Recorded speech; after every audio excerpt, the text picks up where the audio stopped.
Mistérios que o Senhor só revela aos seus. Daniel capítulo 2. Comentário de Mário Persona, Lineu Binotti, José Batista Pereira e Paulo Roberto Lense. Capítulo 1 desse livro de Daniel é o treino de Daniel e dos seus companheiros. É o treinamento deles para poderem servir a Deus. Nós encontramos no primeiro capítulo Daniel e seus amigos procurando se separar de tudo aquilo que era de Babilônia. Eles rejeitam a comida de Babilônia, eles correm risco de serem mortos, eles se mostram valentes diante daquele perigo que eles estavam correndo de testemunhar do seu Deus ali em terra estrangeira, e indo contra a corrente que Babilônia tinha imposto sobre eles. É claro que eles iriam obedecer os seus captores, mas eles não iriam comprometer a verdade e não iriam comprometer aquilo que dizia a lei do Senhor. Então aquilo foi o treinamento deles, foi o tempo de, vamos chamar assim, aqueles 40 anos no deserto que Moisés passou, sendo treinado para poder então depois liderar o seu povo. E no capítulo 2 eles são colocados ao serviço do Senhor agora, correndo os mesmos riscos de serem mortos, porque esse rei aqui, o Nabucodonosor, ele pede algo que é impossível a qualquer homem.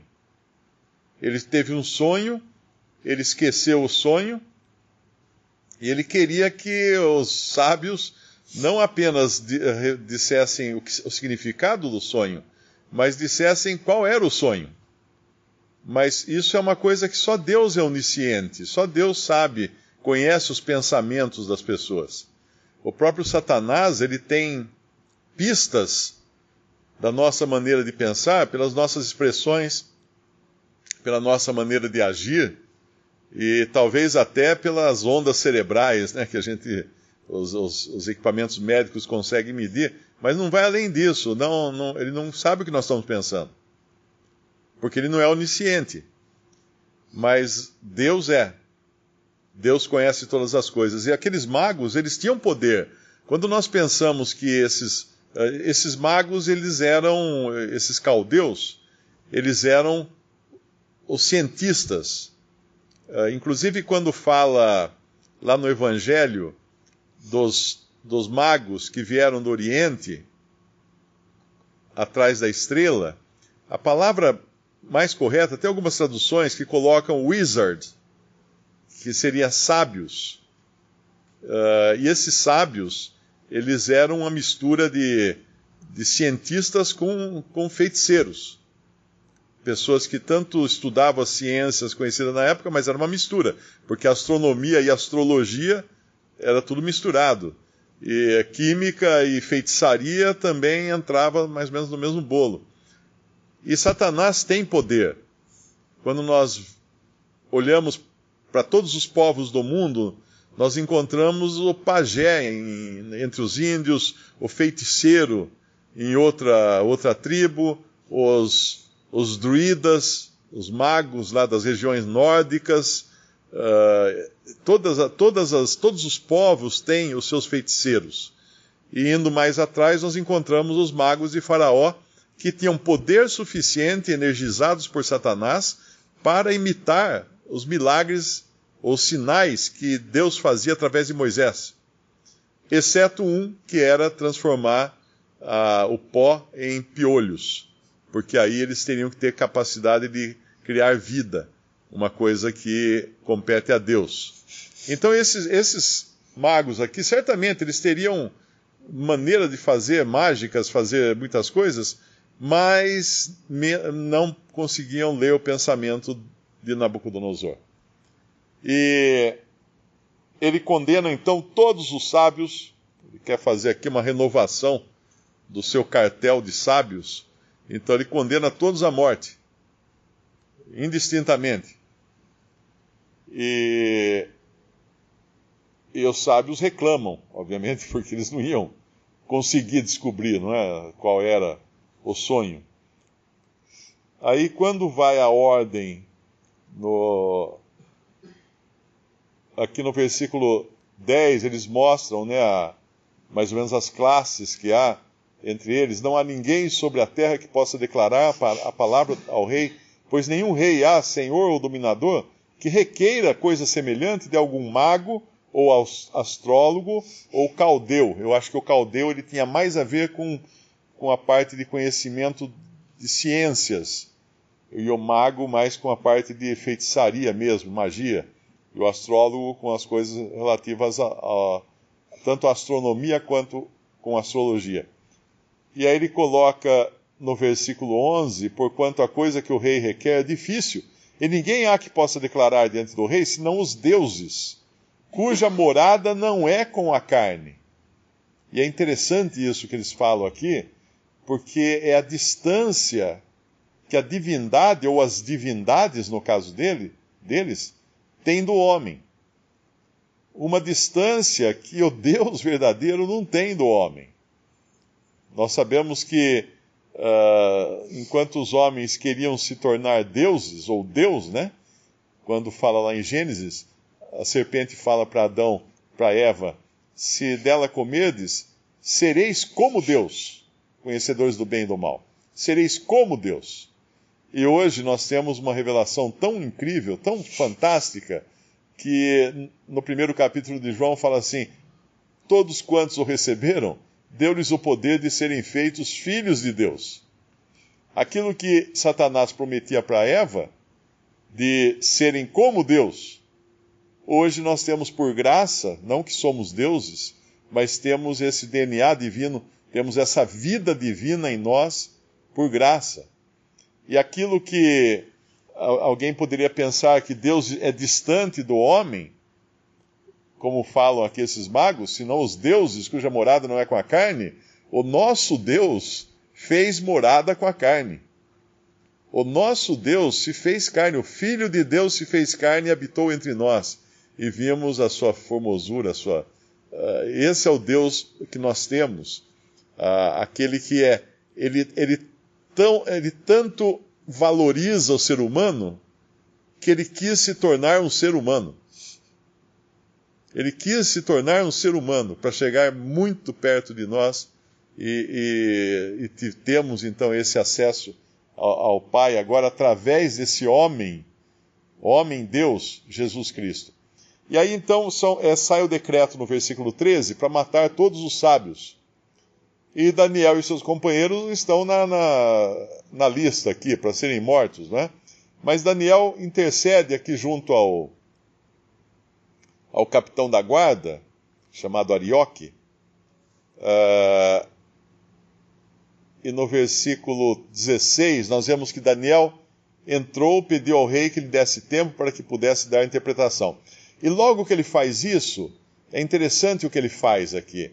Ele vai chamar os seus amigos, Ananias, Misael e Azarias, para orarem com ele, para que pedissem misericórdia, no versículo 18, ao Deus dos céus sobre este segredo, a fim de que Daniel e seus companheiros não perecessem com o resto dos sábios da Babilônia. E mais adiante, ele vai interceder pelos sábios da Babilônia, no versículo 24, no final do versículo 24, não mates os sábios de Babilônia. Introduze-me na presença do rei e darei ao rei a interpretação. É tanta coisa que Daniel ou serve de exemplo para nós, que cada versículo desse aqui dá uma reunião quase, né? Porque primeiro aquele capítulo 1, ele se preparando para servir de instrumento nas mãos de Deus e poder ter o discernimento que Deus dava. Quando o Senhor Jesus fala para os seus discípulos lá no Evangelho, quando um pai reclama que os discípulos não tinham conseguido expulsar um demônio do seu filho, o Senhor fala, essa casta não se expulsa senão com jejum e oração. O jejum é a separação de tudo aquilo que apela para a vontade humana, o desejo humano. Não é necessariamente jejum de comida, embora no capítulo 1 de Daniel nós vimos eles jejuando da comida da corte. Eles abrindo mão dos prazeres da corte. E com isso eles estão agora afinados. Afinados para quê? Para ter discernimento e entender qual é a vontade de Deus. E o processo é o mesmo para o cristão. O jejum, a separação daquilo que atrai a carne, preparando para poder ter mais comunhão com o Pai e mais discernimento do que Deus quer falar. E aqui então, ele intercede por esses sábios no versículo 24, no capítulo 3, esses sábios vão interceder por eles para que sejam mortos. Vão fazer justamente o contrário. Então, mais uma vez, Daniel e seus amigos servem de exemplo para o cristão.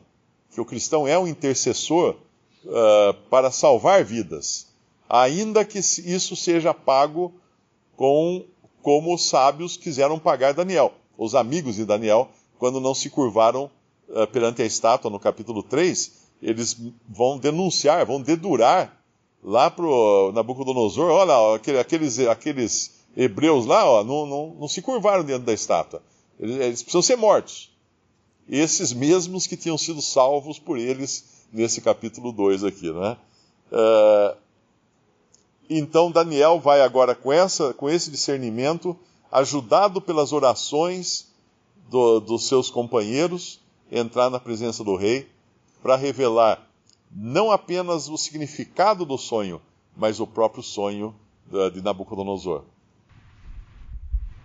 Na verdade, o livro de Daniel é dividido em duas partes. Do capítulo 1 ao 6 é a primeira parte, em que trata do povo de Israel sob a disciplina de Deus, o governo de Deus sobre eles, porque eles estavam cativos agora. E do capítulo 7 ao fim, trata das visões. Nesse capítulo, nessa primeira parte do livro, do capítulo 1 ao 6, ou no capítulo 1, ele abre mostrando já que Nabucodonosor já havia invadido Jerusalém, já havia Deus entregado o Jeoaquim nas mãos dos gentios, e ele vai então, agora no capítulo 2, é que começa o assunto mesmo da primeira parte do livro, que é interessante vermos porque quando Deus trata com os seus, ele pode usar, ele muitas vezes usa, no caso aqui, por exemplo, ele usa um gentil para disciplinar Israel, porque Israel havia se desviado totalmente daquilo que era como nação. Então Deus aí permitiu que Jerusalém fosse destruída, e a ordem de Deus era que eles fossem juntos, fossem cativos, não resistissem não, porque isso era a obra de Deus, ele diz, porque isso é eu que fiz isso, ele diz. Porém, mesmo usando um gentil para disciplinar o seu povo, ele faz questão de mostrar aos instrumentos que ele está usando para a disciplina que ele ainda preserva o seu povo. Não é porque ele estava disciplinando que ele ia abandonar o povo e que Daniel e seus amigos e todos aqueles que estavam cativos na Babilônia iam perecer ao bem querer de Nabucodonosor. Deus mostra aqui claramente, nessa primeira parte do livro, de que ele está sobre todas essas coisas. Porque não é porque todo o poder de Nabucodonosor foi mostrado destruindo Jerusalém, levando cativo, levando parte dos vasos, dos utensílios do templo para a Babilônia, que ele tinha o poder de matar quem ele queria, não. E é isso que nós vemos aqui. Quando esse sonho ocorre e ele esquece do sonho, ele estava pronto para mostrar o poder dele e matar todo mundo, todos os sábios. E nós sabemos que uma nação que mata o seu intelecto, ela tá pronta para ser destruída, né? Nós sabemos, toda vez que os que são mais instruídos são eliminados, aí fica um povo manso e fácil de levar ao erro, né? Porque não tem cabeça pensando. E era isso que ele ia fazer aqui, mas Deus entra e impede tudo isso, fazendo com que Daniel, ao invés de ele falar, não, eu sei qual é, ele não, me dá um tempo, eu vou conversar com os outros três. E aí ele não chega falando, olha, quem aqui sabe qual é a resposta? Ele não quer saber disso. Ele sabia que ninguém ia saber a resposta. Ele pede a ajuda dos seus três amigos, irmãos, né, judeus, para orarem a Deus, porque sabia que somente Deus, e era a mão de Deus que estava cuidando de tudo isso, somente Deus podia fazer. E é o que acontece aqui que nós vamos ver. Vem a interpretação, e a interpretação não só a interpretação do sonho, mas do que era o sonho, e esse sonho não é apenas uma coisa para Nabucodonosor. É toda a história de todos os reinos na face da terra, desde a cabeça até os pés. Nós vamos estudar isso daí. Eu creio que esse capítulo aqui vai demorar muito se a gente for ver todos os detalhes. Mas são os reinos apresentados. Deus está apresentando como ele cuida desse mundo, não só da nação de Israel, mas de todos os reinos. É ele que ordena todas as coisas. Nenhum rei faz o que quer. É Deus que ordena tudo. Nenhum governante faz o que quer. Ele pensa que faz. Muitos ditadores que vivem aí anos e anos usufruindo e roubando e fazendo tudo que nós vemos que todo homem faz, ele pensa que ele tem poder e que ele pode ir até onde o limite é ele, não é mais ninguém. Não, Deus coloca limite no homem e ele mostra isso. E aqui ele vai dar essa sucessão nesse sonho de todos os reinos do mundo, inclusive até chegar aos pés, quando ele já está tratando de coisas que ainda vão acontecer para nós. Porque hoje nós olhamos isso aqui e nós vemos as coisas que aprendemos em história, né? O primeiro reino, depois o segundo reino para a Babilônia, depois os Medo-Persas, depois vem outro reino dos Assírios, e assim, isso é história para nós. Mas o final da estátua aí não aconteceu ainda não. Essa pedra que se desloca depois e vai destruir a estátua, isso aí é o Senhor Jesus vindo dominar, antes do milênio acontecer. Então, aqui o que nós vamos ver é Deus usando um gentil para mostrar, por intermédio do seu povo, que é escolhido dele, a revelação do que é o sonho, do qual era o sonho e o que significava o sonho. E assim, a majestade de Deus é honrada. A glória de Deus é trazida perante todo mundo, que é o que nós vemos no versículo 20.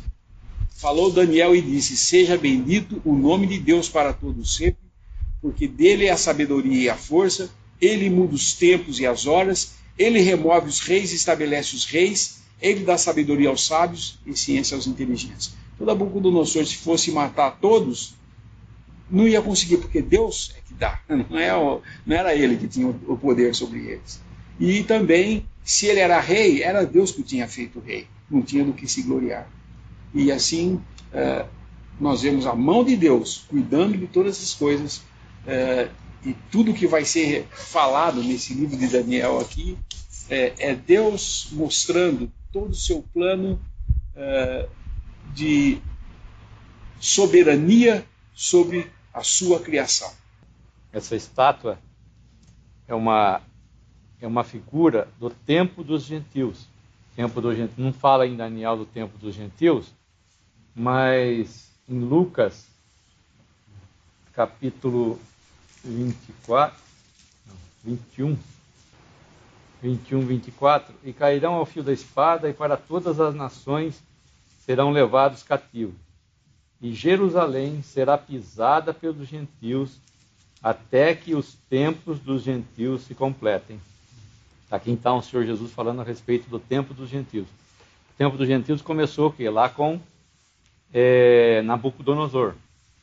Então esses 4 reinos, o tempo dos gentios vai se completar. Quando o quê? Quando as 10 nações se congregarem, tal. até o milênio, quando começará o reinado do Senhor Jesus, né? Então, essa estátua, a história dessa estátua é o tempo dos gentios. Esses 4 reinos são os reinos dos gentios, que vão dominar.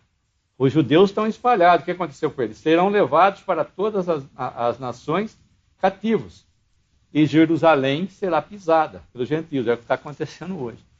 Jerusalém está sendo pisada em todo esse tempo, até quando o Senhor Jesus vai reinar. E nós vemos que tudo que começa não permanece. Esses reinos, eles vão enfraquecendo conforme vai passando o tempo, eles vão, tanto que começa de um material nobre, que é o ouro, prata, depois cobre, e cada vez vai se deteriorando esses reinos. E o mundo é assim que acontece com o mundo. Cada vez ele vai deteriorando mais e mais e mais e mais.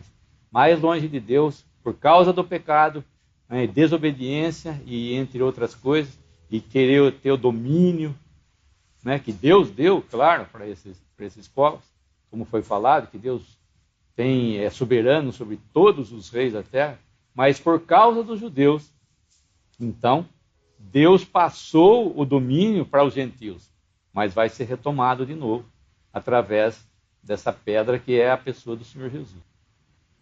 É interessante que Deus, aqui no nosso capítulo, é chamado de o Deus do céu. E a razão disso é porque o templo havia sido destruído. E Deus não tinha mais morada aqui na terra. E toda vez que o povo, ou toda vez que a gente vê a situação daqueles que pertencem a Deus estarem em uma situação muito ruim, de fraqueza, de debilidade, de falta de fé, nós vemos que Deus levanta indivíduos. Ele não levanta homens. Nós vamos ver que Daniel aqui é chamado especificamente de varão valoroso. Assim como, por exemplo, praticamente para nós cristãos, se a gente ler a segunda carta de Timóteo, nós vamos ver que Paulo se dirige a Timóteo pessoalmente, individualmente.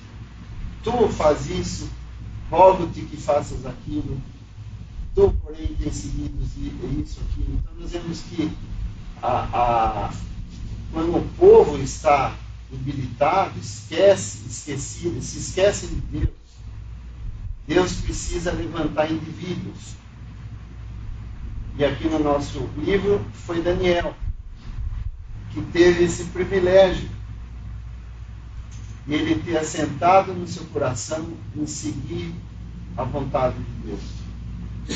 E Deus então o levanta e o honra, porque ele havia honrado a Deus. E é interessante isso, cada vez que nós vemos exemplos na palavra de Deus, que alguém se deu primeiro a Deus, Deus vai honrar a fé deles. E essa exortação prática para nós cristãos hoje. O que nós vemos? Basta olhar. Será que nós estamos aqui com o salão cheio? Será que temos fila de irmãos para falar? Ou o nosso conhecimento é tal que assusta até as pessoas? Não, não é isso. Nós estamos em fraqueza. E a exortação, então, de Deus vem diretamente para cada um de nós. Para que nós vejamos como nós estamos tendo um relacionamento com Deus. Ou se apenas estamos tratando dos nossos afazeres. E basta nos ouvir os outros falarem. Basta nos estarmos aqui apenas alguns dias na semana para abrir a palavra de Deus. Deus não quer isso de nós. Ele quer um relacionamento intenso. A cada dia, a cada situação, a cada necessidade. Ele quer, assim como Daniel fez, a gente escuta às vezes um ditado, né, que fala que a hora que a água bate aqui no pescoço, a gente começa a dar um jeito, né, de fazer as coisas. E nós vemos que quando Daniel esteve lá e teve que vê essa situação dentro de si, que se não fosse revelado o sonho nem a sua interpretação, não só ele e seus amigos, mas todos morreriam. Aqueles que estavam incumbidos dessa função. E nós vemos que ele vai, então, busca a Deus na oração. Outro princípio divino que nós temos aqui nesse livro, nós mostramos. Em tudo devemos de buscar, primeiramente, a Deus para todos os assuntos da nossa vida. E ele vai fazer segundo a sua vontade. Muitas vezes não respondendo às nossas orações no que queremos, mas porque ele sabe o que é melhor para nós.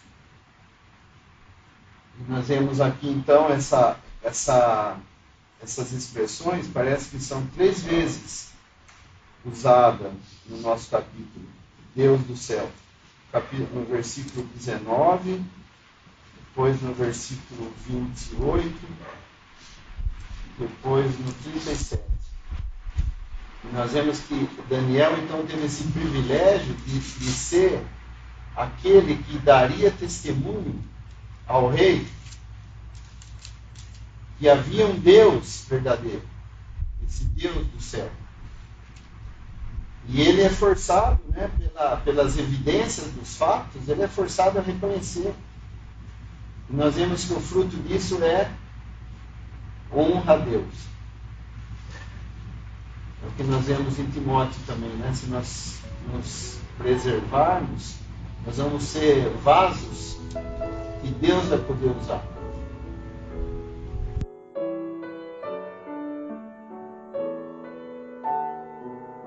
Visite Respondi.com.br. Visite também 3minutos.net.